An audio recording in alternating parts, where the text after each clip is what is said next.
Subscribe करें और bell दबाएं ताकि कोई खबर रह न जाए।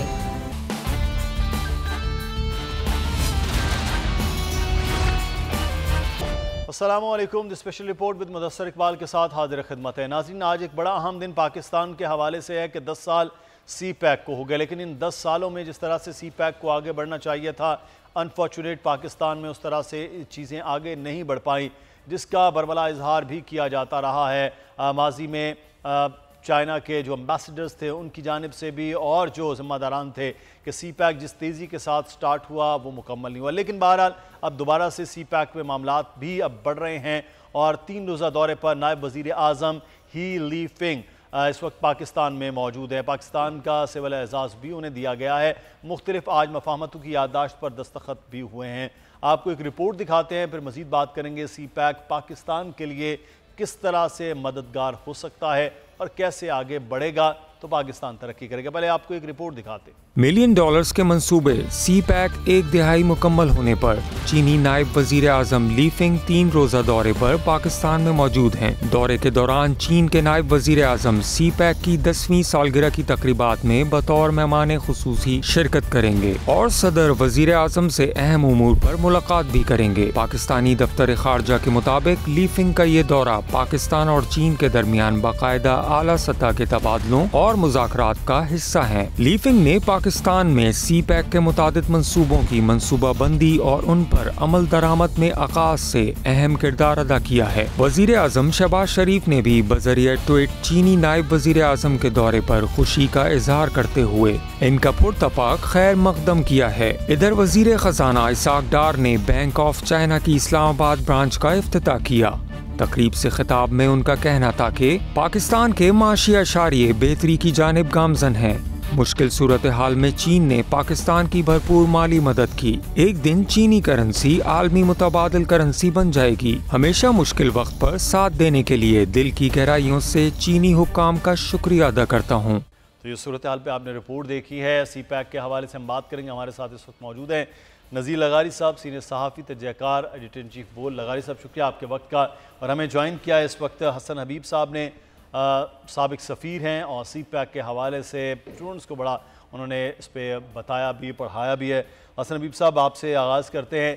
सी पैक को कहा जाए पाकिस्तान का ये फ्यूचर है, पाकिस्तान के लिए बहुत बेहतरी की चीज़ें इसमें सामने आएंगी, लेकिन 10 साल गुजरे, उस तेज़ी के साथ तो हम नहीं आगे बढ़ पाए। लेकिन अब ये कहा जा रहा है कि सेकंड फेज़ है। पहले रोड था, मशरकी मगरबी रूट के मामलात, इंफ्रास्ट्रक्चर के मामलात। क्या हम वाकई सी पैक की तरफ उस तरह बढ़ रहे हैं और ये अब कहा जा रहा है कि आगे नया जो एक फ़ेज़ है उसमें दाखिल होंगे तो बेहतरी होगी, क्या होगा सर?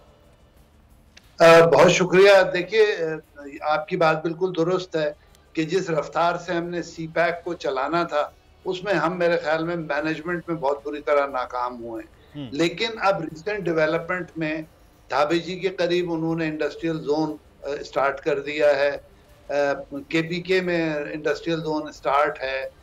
हम लोगों में अब जो सेकंड फेज की एंट्री है, फर्स्ट फेज की एंट्री के जो एलिमेंट थे उसमें रोड्स थे, इंटरनेट लिंकेज थे, उसके अलावा पावर बड़ा मेजर था, ऑरेंज लाइन बनी थी। तो फर्स्ट फेज तकरीबन मुकम्मल हो चुका है। पाकिस्तान के सिस्टम में अब जो एनर्जी है वो काफ़ी हद तक बढ़ चुकी है, सफिशिएंट है। तो अब हमारा जो सेकंड फेज है जिसमें हमें एग्रीकल्चर पे, इंडस्ट्री पे, रेलवे पे, इन पे फोकस करना है, ये बहुत इम्पोर्टेंट फेज है। और ये जो है इससे पूरे रीजन की में तब्दीली आएगी, क्योंकि देखिए चाइना एक बड़ा मुल्क है और उनकी आमदनी बढ़ने के बाद से उनकी फ्रूट, वेजिटेबल और दूसरी चीज़ों की ज़रूरियात बढ़ गई। जैसे मीट एक्सपोर्ट पाकिस्तान से शुरू हो गया है चाइना, राइस हम पहले एक्सपोर्ट कर रहे थे, फिश एक्सपोर्ट कर रहे थे। तो इस वक्त जो है ज़रूरत इस बात की है कि हम अपने रेलवे नेटवर्क को इम्प्रूव करें। बाय लैंड जो ट्रेड हो सकती है to the western part of China, जहाँ बहुत सारी चीज़ें कम है, वहाँ हमारे लिए एक नीश मार्केट मौजूद है। तो ऑल इन ऑल ये पूरे रीजन के लिए अच्छी खबर है। वैसे भी अगर आपको पता हो कि ट्रांजिट ट्रेड के तौर पर इस वक्त सेंट्रल एशिया के मुल्क बार बार पाकिस्तान की तरफ देख रहे हैं, ताजिकिस्तान है, किर्गिस्तान है, ये सब एग्रीमेंट्स कर रहे हैं हमारे साथ। तो मुझे लगता ही है कि जो नेटवर्क अब सी पैक का बिल्ट हो गया है, इससे बहुत ज़्यादा हमें फ़ायदा होगा और इस वक्त पे हमें चाहिए कि जो हमारे जो प्रोजेक्ट्स हैं, जैसे मैंने कहा एग्रीकल्चर, जी, अगर आप नॉर्दर्न साइड पे वेजिटेबल और फ्रूट बोएं तो वो बहुत आसानी से ट्रक से ट्रांसफर हो सकता है चाइना, और फिर चाइनीज नेटवर्क में वो पिक हो जाएगा, तो इसकी हमें वैल्यू भी बहुत अच्छी मिलेगी, और हम वहाँ सब्जियां ही वो बोएं जिनकी चाइना में डिमांड है, सही। क्योंकि बाकी इलाकों की सब्जी से तो पाकिस्तान फीड अच्छा, हो रहा है। इंडस्ट्री के हवाले से जो अब बात है, रेलवे का मामला है, इस पर हम मजीद बात करते हैं। फिर जॉब की बहुत बात होती थी कि जनाब ये सी पैक के मामला होंगे तो जॉब क्रिएशन बड़ी होगी, वो कब होगी, कैसे होगी, इस पे बात करेंगे। लेकिन लगारी साहब हमारे साथ मौजूद हैं। लगारी साहब, बड़ा अजीब लगता है कि चाइना पाकिस्तान करीब करीब एक ही जो है वो दौर में आज़ाद भी हुए, फिर आगे मामला चले।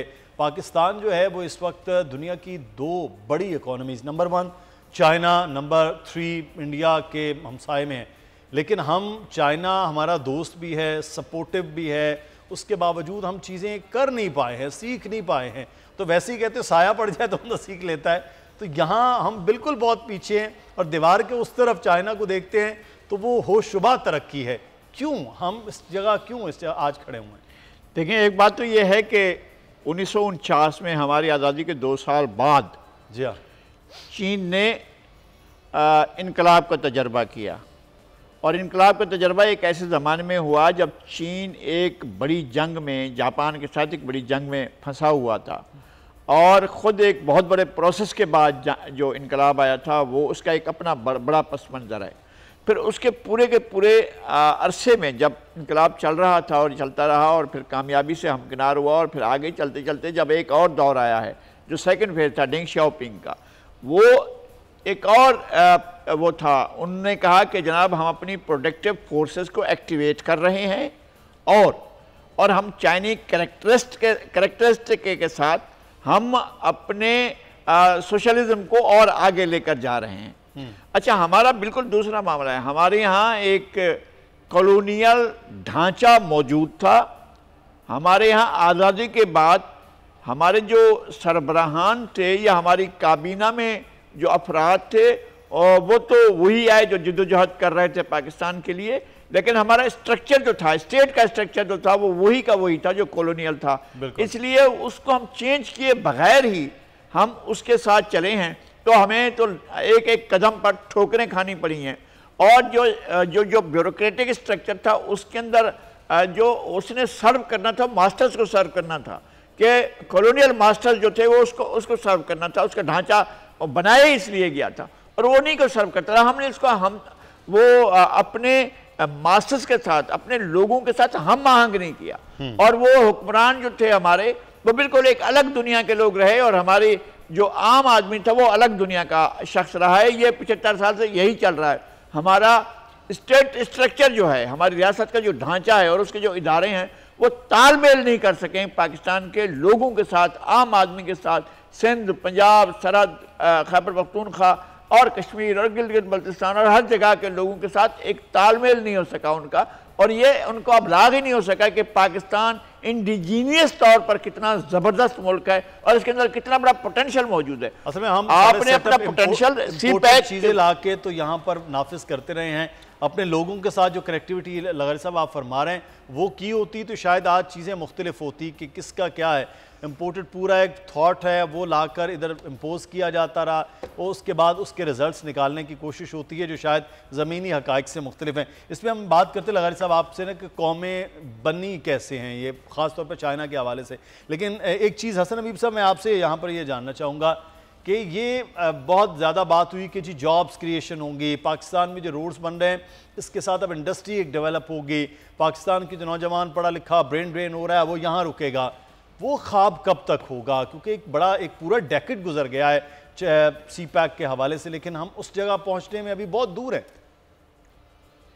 देखिए, जहाँ तक जॉब क्रिएशन का ताल्लुक है, अब तक जो प्रोजेक्ट्स हुए हैं उनमें कोई 1,20,000 जॉब्स क्रिएट हुए। अच्छा। और मजीद क्रिएट हो रहे हैं। लेकिन जो हमें असल काम करना था ना, कि हमने इंडस्ट्रियल जोन को एक्टिवेट कर देना था नेटवर्क पूरा होते ही, उसमें हम कम से कम 4-5 साल पीछे हैं। सही। अब जाके जैसे मैंने कहा धाबे जी का इफ्तिताह अभी 2 हफ्ते पहले हुआ है, KPK में चल रहा है, लेकिन पंजाब की अभी कोई खबर नहीं, बलूचिस्तान की कोई खबर नहीं।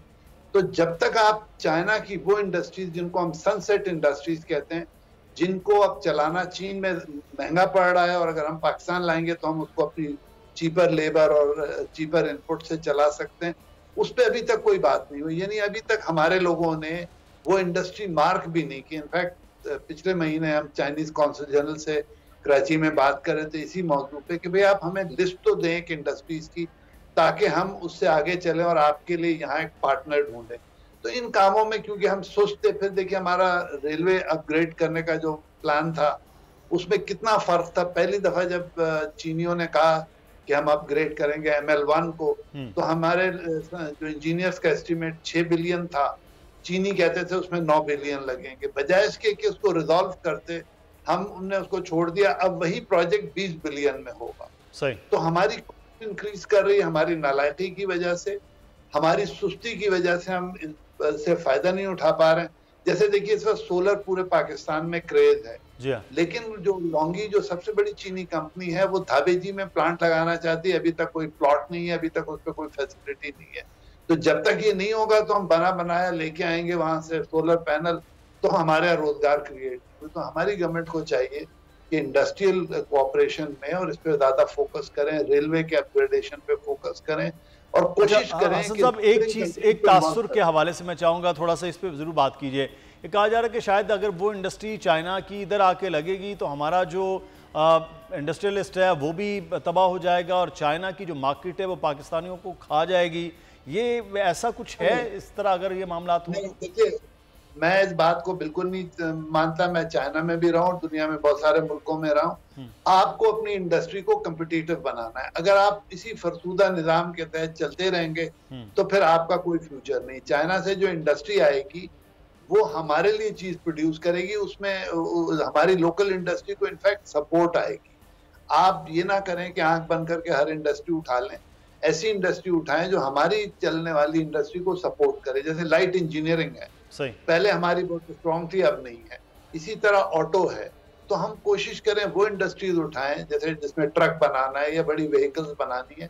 तो हमें उन चीजों पे ज्यादा फोकस करना चाहिए जो हमारे इंडस्ट्रियल डेवलपमेंट को फोकस करें, बजाय इसके कि हम कंज्यूमर गुड्स की इंडस्ट्रीज उठा लाएं। और फिर अब देखना ये है हसन साहब, जिस तरह आप करेंगे, अब इंडस्ट्री की जानिब जो है वो तवज्जो देने की ज़रूरत है। पहले ही हम 5 साल लेट हैं और अगर इस तरफ आएँ तो फिर पाकिस्तान में हालात बेहतर हो सकते हैं। बहुत शुक्रिया हसन हबीब साहब, हमारे साथ साबिक सफ़ीर। और लगर साहब, एक चीज़ मैं यहाँ पर आपसे ये जानना चाहूँगा, कौमों के हवाले से ये कहा जाता है कि कौमें फिर बनती हैं, तो हम भी तो खित्ता तो एक जैसा ही है, एशियन कहलाते हैं, हम कौम भी नहीं बन पाए ना। हम दोष ये तो है कि ठीक है ये हुक्मरान ऐसे रहे, तालमेल नहीं हुआ, हम भी तो वो कौम नहीं बन पाए जो हमारे साथ में इतने मेहनती कौम है। मसला यह है कि हमें बनने कब दिया गया है। हमें जो कुछ बताया जा रहा है वो क्या है? हमें ये बताया जा रहा है कि हमारे यहाँ हमलावर आते थे और वो बड़े बहादुर होते थे, बड़े जरी होते थे और इस सरजमीन पर कब्जा कर लेते थे और फिर वो आगे बढ़ जाते थे। फिर ये कहता था हमने आइडियलाइज किसको किया, हमने हीरो किसको बनाया, रेजिस्टेंस करने वालों को कब हमने हीरो बनाया, इस सरजमीन पर मौजूद लोगों को हमने कब जो है अपना ओनरशिप दी है। और बड़े बड़े लोग, बड़े बड़े जर्नैल, बड़े बड़े काबिल लोग जो हैं सरजमीन पर रहे, हमने उनका जिक्र भी नहीं किया। हमारी तारीख लिखती है कि सिकंदर आज़म ने, ये तारीख लिखती है, हमारी तारीख मौजूद है इसमें, सिकंदर आज़म ने मुल्तान के किले पर कमंद लगाकर चढ़ने की कोशिश की और फिर उसके साथ उसके सिपाही भी ऊपर चढ़ने लगे। वो किले के ऊपर पहुंच गया, फिर किले से उसने नीचे छलांग लगाई तो सामने से एक बदबख्त ने ऐसा तीर मारा कि जो उसको सीने में आ लगा, जिससे वो जख्मी हो गया। यानी जो रिजिस्ट कर रहा है अपनी धरती को, जो अपने आप को दिफा कर रहा है, वो बदबख्त है।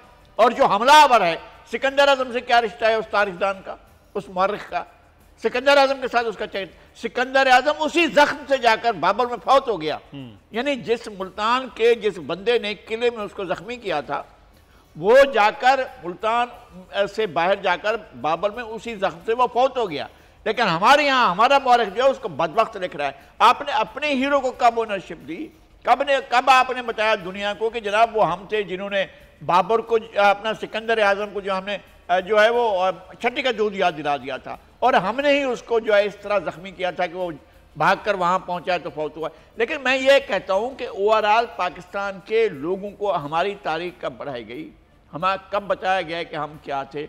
हमें बहरहाल एक तारीख पढ़ाई जाती है जो जिसका ताल्लुक हमसे इस सरजमीन से कहाँ है, कौन सी चीज़ है जिसका हम अपना पोटेंशियल कहें कि ये हमारा पोटेंशियल है। मैं ईरान में गया हूँ, मैं चीन में भी गया हूँ, मुझे मालूम है कि चीनी अपने कन्फ्यूशियस से लेकर अपना ताल्लुक जोड़ते हैं, वो नीचे सनजू से लेते होते हैं, आगे बढ़ते हैं और माओ ज़ेडुंग आते हैं, माओ ज़ेडुंग से फिर डेंग शाओपिंग और डेंग शाओपिंग से शी जिनपिंग तक वो किस तरह से आते हैं और किस तरह अपने आप पर तफाखुर करते हैं।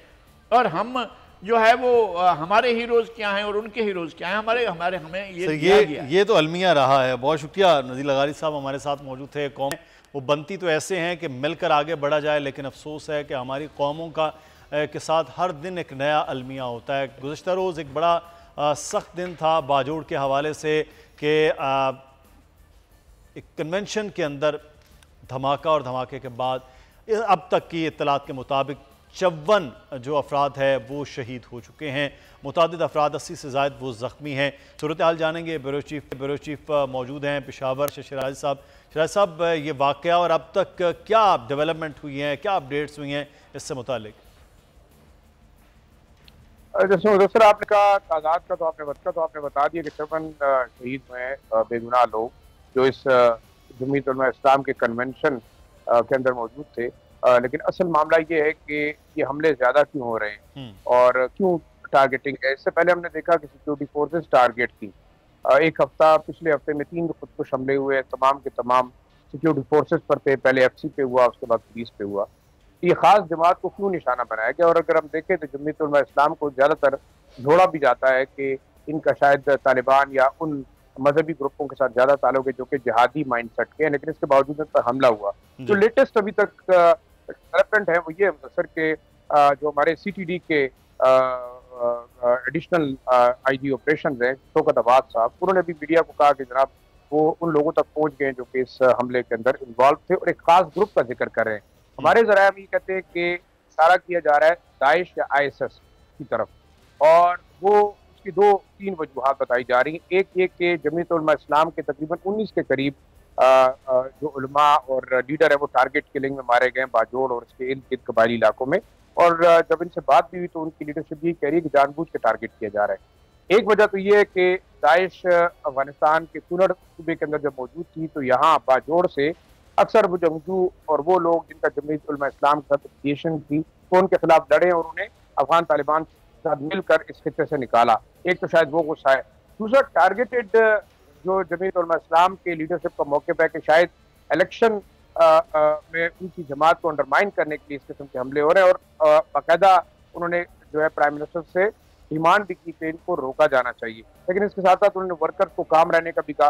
लेकिन इम्पोर्टेंट चीज़ ये है सर कि अगर ये हमले बढ़ते हैं तो पाकिस्तान में लॉ एंड ऑर्डर के मसाइल पैदा हो रहे हैं। उनकी वजूहात मल्टीपल हैं, इंटरनेशनल भी हैं और लोकल हैं। लोकल कॉन्टेक्स्ट में वो अनासर जो कि हम कह सकते हैं कि हमारे दुश्मन ममालिक के साथ नेक्सस बना रहे हैं, हमारे इंटरेस्ट को हिट करने के लिए, जो हमारे कबायली इलाकों के अंदर मिनरल रिसोर्सेज निकल रहे हैं उनको शायद जो है सबोटाज करने के लिए CPEC के इशू के ऊपर जो है वो भी बड़ी रिजर्वेशन है बहुत सारे ममालिक को। तो अब देखना ये होगा कि पाकिस्तान इन तमाम चैलेंजेस को कैसे देखता है। लेकिन हम इस धमाके को सिर्फ एक खास कॉन्टेक्स्ट में नहीं देखेंगे, एक वाइडर स्पेयर है, क्योंकि इंटेलिजेंस इदारों का ये भी कहना है कि अगले 2-3 साल शायद काफ़ी मुश्किल होंगे लॉ एंड ऑर्डर के हवाले से, और ख़ासतौर पर जो ये बेल्ट है नॉर्दर्न, इसमें काफ़ी मसाइल पैदा हो सकते हैं। लेकिन मेरे ख्याल में अब सीरियसली लेना होगा तमाम जमातों को, क्योंकि ये पाकिस्तान उसी वक्त सर्वाइव कर सकता है जब के तमाम सूबे जो हैं उसके अंदर अमन अमान हो। हमने पहले भी देखा कि जो दहशतगर्दी यहाँ कबायली इलाके में थी वो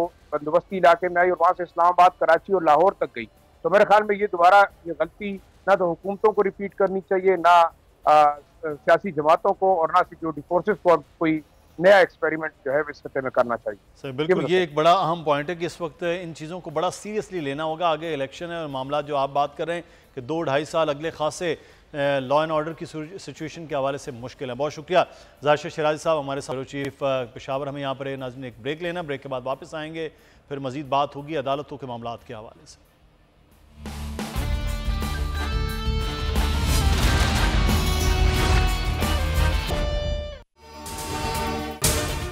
अगर आपको ये वीडियो पसंद आई है तो सब्सक्राइब कीजिए और बेल आइकॉन को प्रेस कीजिए। डिजिटल लोन स्कैम, आवाम को कर्जों के जाल में फंसाकर लूटने वाले भेड़िए बेनकाब। बोल की काविशें बराबर साबित हो गईं, ऑनलाइन कर्ज माफिया के गिर्द घेरा तंग हो गया है।